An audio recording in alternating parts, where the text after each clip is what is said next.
Hi, and welcome to the X22 Report Spotlight. Today we have a returning guest, Craig Hemke. Craig has been a securities professional for nearly 20 years. He's the creator and owner of TF Metals Report. He has podcasts. You can find all of his information on tfmetalsreport.com. And I'd like to welcome Craig back to the X22 Report Spotlight. Craig, welcome back to the Spotlight. My gosh, Dave, you said 20 years, and I started thinking, it's got to be, I think it's now 25. That's how old I'm getting. It only seems like it's 55, actually. My gosh. Dave, I saw a picture of myself. You'll probably put it up here with this podcast page from like 5-7 years ago, whenever it was taken. And I look like, like Bush and Obama both look like they aged 25 years while they were in office. Mm-hmm. That's pretty much what's happened to me over the last 5 years. Oh, man. It's been brutal. But anyway, hey, thanks. It's always good to visit with you, Dave. Hey, thanks for being on here. I just wanted to start off with the economy. And we have Charles Nenner out there, Harry Dent, Cliff High, Jim Rogers. They're all saying that something bad is going to happen the latter part of this year. And when you look at the economy and you look around and you see what's happening, what's your take on what's going on right now? Well, I would always caution against this something bad's going to happen later on this year. The old adage was, back when I began as a stockbroker back in the early 90s, was you never wanted to give date and price in the same sentence. To say that Walmart's going to 40 sounds pretty good, but when you say Walmart's going to 40 by Christmas is a whole other story. And so, if the world doesn't end or there are bad things that happen by the end of this year, I'm sure Harry and all the rest will come back with another forecast for 2018. But I am wary, though, of what I continually call the generally accepted narrative. And we're getting a dose of it again here this morning with Mother Felon in front of the Senate Banking Committee with her Humphrey Hawkins testimony. There's this narrative that's been promoted heavily ever since the election of Trump that this 2017 was an easily predictable year. It's no problem at all. The dollar's going to get stronger and interest rates are going to go up and the bond bubble is going to burst and the stock market's going to go higher. As if it was all just a fait accompli. And maybe it will be. There are a lot of smart people that think that. I tend to be a little more contrarian in nature and think that when everyone is on the same side of the trade, usually it doesn't go that direction. So far in 2017, it's played out that way, though now the dollar and the dollar yen are bouncing back up a little bit. But, the dollar at one point was down almost 4% year to date before this little bounce began. About a week or so ago. So we'll see. We'll see if it's as simple as everybody leads you to believe. All these rate hikes are getting priced in. We've been promised rate hikes since 2009? Yeah. And so far we've gotten one each over the last 2 years. I'm going to have to see it to believe it. I just don't know if 2017 will play out in the manner that everybody seems to expect it will. Now, Trump, as he came into office, actually when he was campaigning, he was talking about bringing back jobs, manufacturing, other jobs, keeping jobs from going overseas.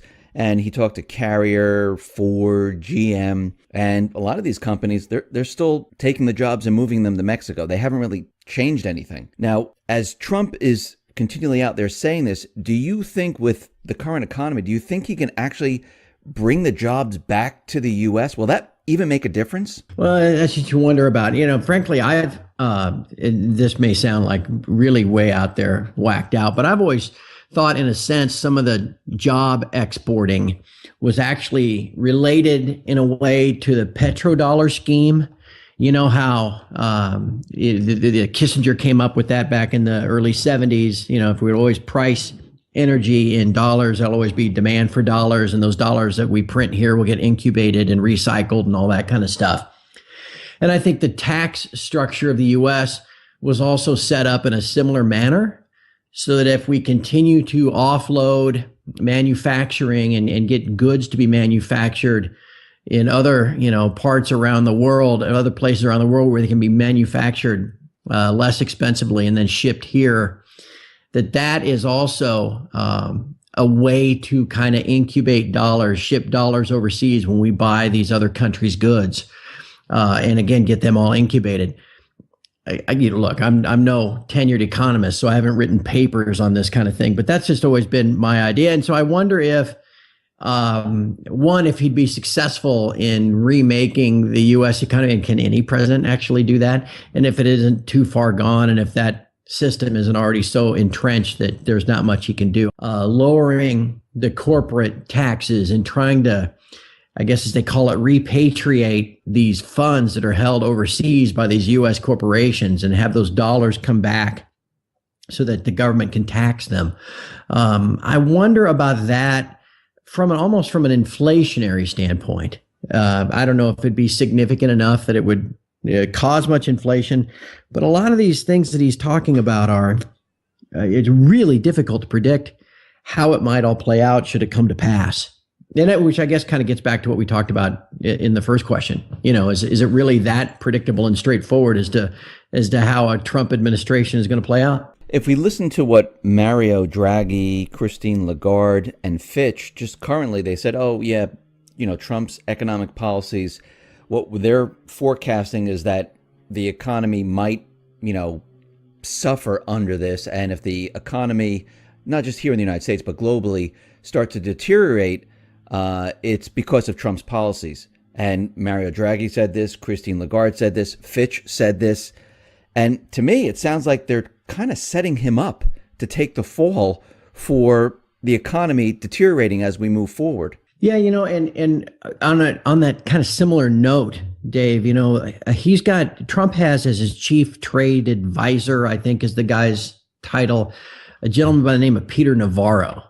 Mm-hmm. And this guy set his sights in a couple of places already. That Trump has talked about Mexico and a border tax and tariffs and things like that. And then Navarro himself was out talking about the ECB and the euro and how the euro is undervalued versus the dollar. And that kind of rocked the currency markets one day a couple of weeks ago. Well, this cat Navarro, besides being I guess he's a Harvard economist, he's an author. And two of his, I guess, more popular books, one is called The China Wars, and then the second one is called Death by China. And it's like, well, okay, how long before this guy turns his sights on China? And, if you want to call him the biggest currency manipulator, I would say the Japanese are probably the biggest currency manipulators, but with the way the PBOC pegs the yuan to the dollar, I think it's probably just a matter of time before that gets shoved to the forefront, and Trump's trade policies vis-a-vis China and the tariffs and things like that he discussed during the campaign.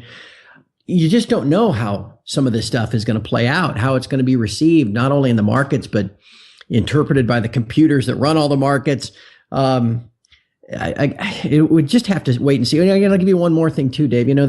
There was one thing that really moved everything one day last week was when Trump mentioned something about, his huge tax cuts that were coming, and they were going to be spectacular, and we'd have something in 2 or 3 weeks.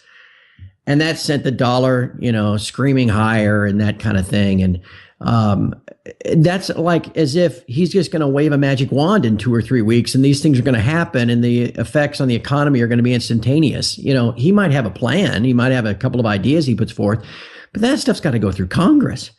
And then it all has to then eventually take effect. And most of it wouldn't take effect immediately if it even did get passed. I mean, we're talking late this year, next year. And then by the time any of that trickled down to the actual economy, it's another couple of quarters.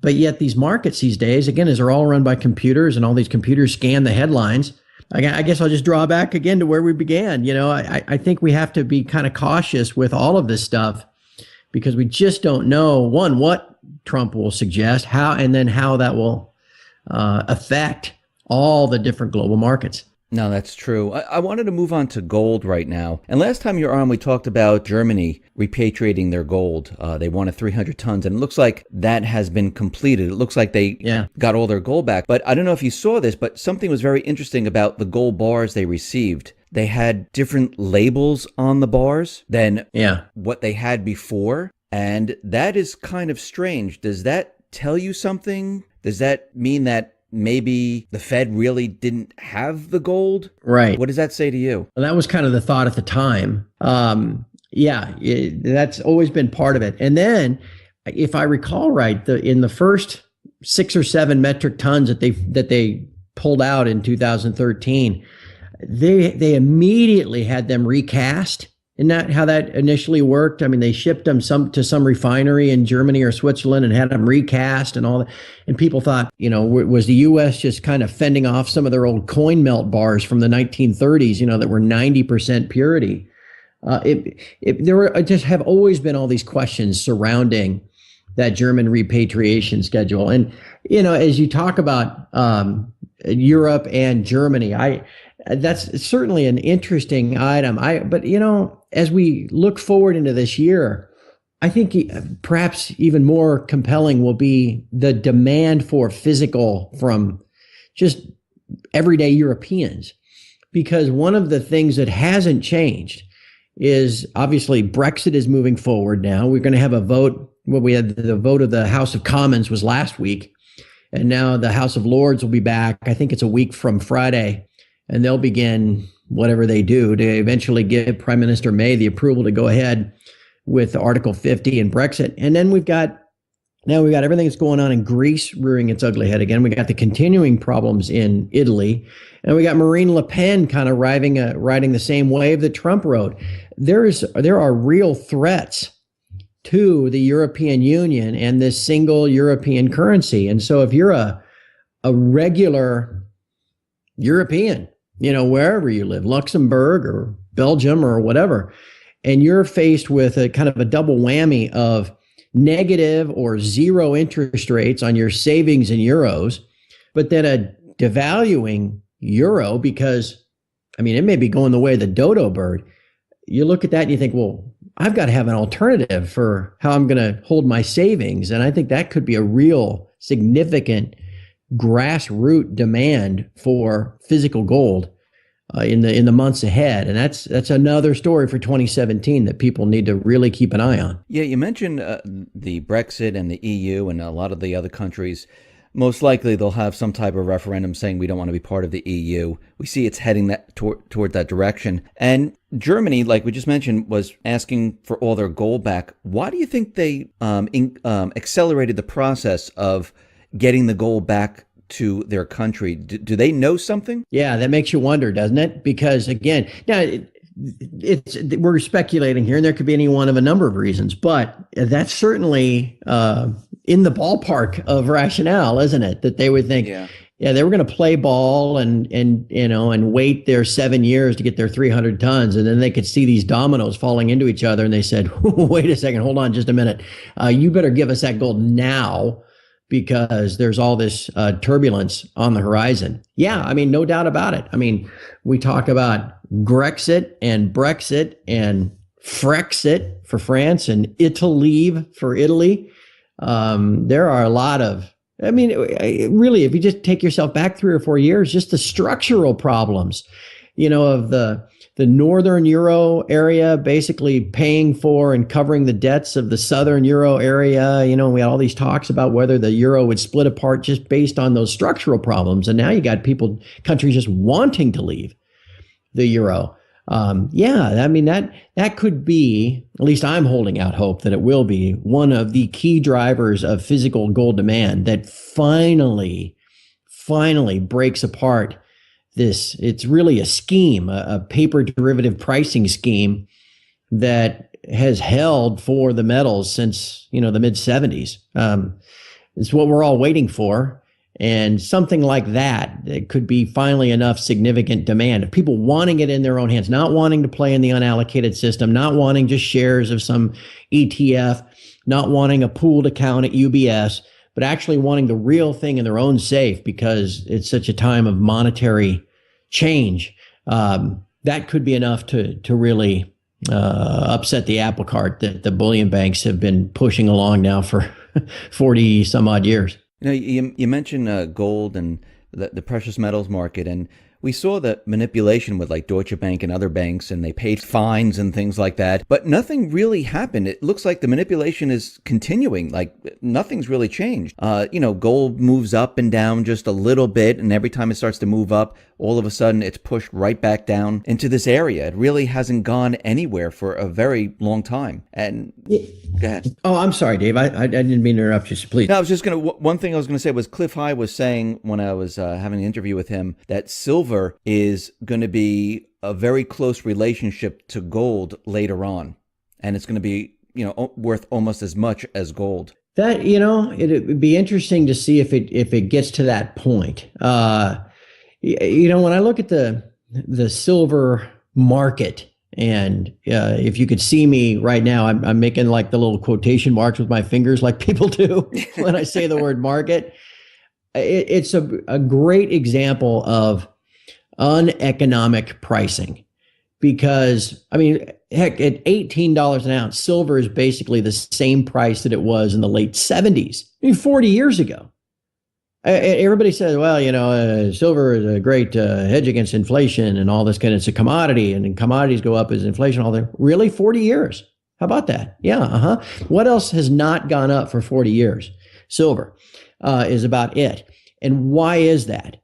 It is because the market that is used to come up with a price for silver has nothing to do with the actual exchange of physical silver. The price is instead set on these electronic derivative exchanges. And then people accept that price that's discovered for these derivatives as the price for the spot physical. It doesn't make any sense. Again, in these derivatives markets, like right now, the COMEX in New York has a total open interest of silver contracts of 195,000 contracts. Each contract represents 5,000 ounces. So we're talking 975 million virtual digital ounces of silver that are available on the COMEX. There's not 975 million ounces of silver on the COMEX. And the silver that's there, half of it's controlled by JP Morgan, but that's a whole other story. What is there is 975 million virtual ounces. Heck, Dave, the world only produces its annual supply about 880 million ounces. So how is it that the exchange, where price is discovered, can have 110% of global supply in open interest? And at the end of the day, it's this unlimited creation, this infinite creation of these derivative contracts that has led to a distortion in what should be an economically viable price for silver. The two symbols of that distortion are the ongoing supply deficit. You get those numbers now. It depends on who you talk to. Steve St. Angelo would tell you we've been in a silver supply deficit now for the last 15 years. Even more, I guess we'll call it conservative outlets like Thomson Reuters or GFMS would say at least the last 5 years we've been in a supply deficit for silver. And on another level, it's that pricing structure that explains a gold silver ratio of 70-1 or whatever the hell it is at this point. For time immemorial, it's been 12-1, 16-1, and now suddenly it's 70-1. Well, why is it 70-1? Because again, the price that you're using in that ratio is not determined by the physical exchange of silver. Oh, sure, there's silver exchange at that price, but the price that's used is determined by the supply and demand of the derivative. It's a convoluted scheme that is rife with corruption, as you mentioned, with insider trading and manipulation and fraud. And unfortunately, it's the system we have until it finally breaks. Now, what you mentioned, though, is the right thing to do is to understand that this price is inaccurate, uneconomic, whatever you want to call it, and then use that to your advantage, and then just wait until the system finally collapses under the weight of the deceit and the fraud. No, that's true. And right now, it's so cheap that you should be hoarding it. You should be buying as much as you possibly can, because eventually the system will break. If you just look around and you can see all the economic data. I'm not talking about the stock market. I'm talking about the real economic data with retail contracting, GDP manipulated, unemployment manipulated. I mean, really, we're living in an economic illusion right now. Mm-hmm. And the truth is actually going to crush away the illusion, and things are going to change dramatically. When is that going to happen? Don't exactly know. But it seems like as we move, month to month to month, it seems like, you can tell that things aren't going as planned because, they blame, retail on the weather, but retail continually contracts. GDP never got over 3%. I think it was on average like 1.8% throughout the whole year. And that's the manipulated number. Yeah. And unemployment, I mean, there's companies still laying off. I mean, I just saw Credit Suisse going to be laying off another 6,500 people today. Right. And Dave, I'll give you a number that can't be fudged, or I guess is maybe more difficult to fudge because it's not just statistical guesswork. Late, I guess it was Friday, Treasury budget came out and they noted the tax receipts for December. Yep. I think it was either December, January. I believe it was December. And there was headlines. I saw some stories actually even Monday that said, U.S. tax receipts hit a record and all this kind of stuff. But the way you have to look at it, though, is year over year. And year over year, tax receipts have fallen. And that right there is, tax rates haven't changed. And so if you want a real measure of economic activity and employment and all that kind of stuff, U.S. federal government tax receipts is a great way to look at it. Zero Hedge noted this on Friday. They put up a chart showing that over the last 5 occasions, when tax receipts year over year have moved into negative, it has always been a precursor of recession. So these BLS and all the other government agencies can sit there and crank out their statistical guesswork of how many jobs were added, and all that kind of jazz. And Mother Yellen can talk all about, the robust economy at full employment when we have 95 million people not in the labor force and all that kind of stuff. But when it gets down to brass tacks and you actually see hard data that really can't be fudged, those tax receipts, you realize, maybe the U.S. economy isn't really humming along as much as they would lead you to believe. That's absolutely true. I just wanted to get quickly for the last part here, I want to talk about geopolitical things happening around the world. I mean, right now we see Trump is telling, China, be careful. We're going to, sail our ships in the South China Sea. We see Iran, things are heating up there. Ukraine, we see war is heating up there. Kim Jong-un's brother, Kim Jong-nam, he was assassinated, murdered, something. He died. He was 45. And someone saying that there were 2 women, they stuck him with this needle or something, and then they left the area. So to me, it seems like there are other powers, forces at work here trying to push us maybe into a war. Do you see any of that? Yeah, we follow that really closely at TF Metals Report. And I saw the thing on Kim Jong-un's brother. I hate to make light of the guy because he's dead, but he got a pretty good deal. He had to figure his time was, numbered.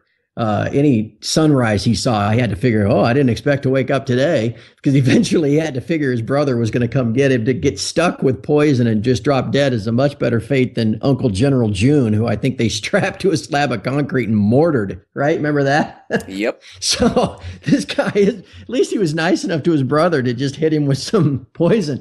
Anyway, I don't know how that's going to play out. They're shooting off missiles and the Iranians are doing their thing. My most grave concern, and we've chronicled it at TF Metals Report now for 3 years, is the situation in Ukraine and the war party, as we call it, of the West, that is doing everything they can to, it seems, to provoke some type of conflict with Russia.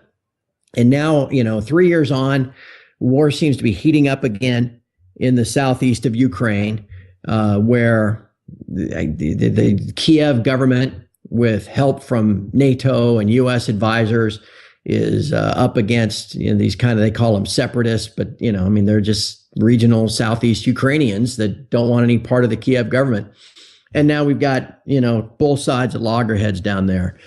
I think that's a very dangerous situation.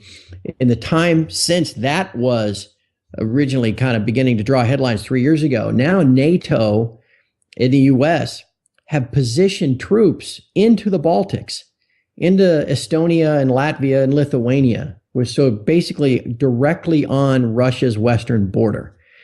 That is the first time since June of 1941 that potentially hostile troops have been directly upon Russia's western border. That's why they had the Iron Curtain, right? They pushed their borders out to Poland and East Germany and all the rest to keep troops off their border. Why, if you're a Russian that with any knowledge of history, the last time there were foreign hostile troops right on your border 75 years ago, that didn't turn out so well. That led to 26.3 million dead Russians. And so you kind of remember that stuff. And believe me, the Russians remember that stuff. And so us putting troops there, because we're going to stop that rascally Putin, that just isn't, that's looked at in a totally different light than what the American media portrays it as here. And so I think that's again, we'll just put that in the wild card category for 2017. And if anything that we need to be hopeful and pray about is that doesn't flare up into what could conceivably be the worst conflict, worst global scare since the Cuban Missile Crisis. This notion that 2017, is going to be great, man. The stock market's going to 25,000 and the dollar's going to king dollar and the interest. I mean, as if, again, it's all just a fait accompli. And I would just suggest that maybe things are a little more complicated than that, and that people need to be a little more contrarian to the generally accepted narrative of what lies ahead.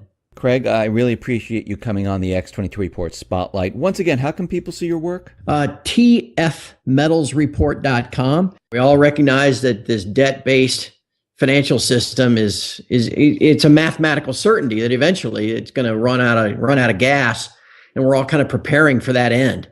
And so I encourage everybody to check it out again at tfmetalsreport.com. Craig, once again, thank you very much for being on the Spotlight. Dave, my pleasure. It's always fun.